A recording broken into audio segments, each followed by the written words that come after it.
Magandang araw po, tanghali, umaga, gabi o hapon, anumang pong oras abutin ng video kong ito. Ako po si Ambryn Liora, kumakatawan po ng mga BBM supporters, ng mga OFWs mula po dito sa Turkish Republic of North Cyprus.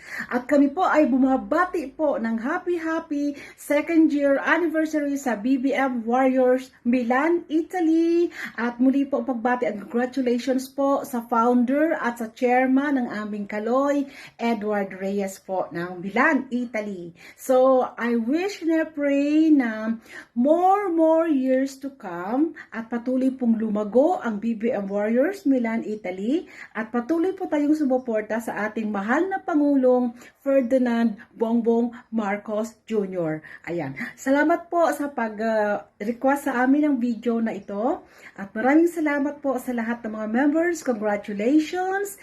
May God bless us all. Thank you and enjoy your celebration. God bless po. Salamat.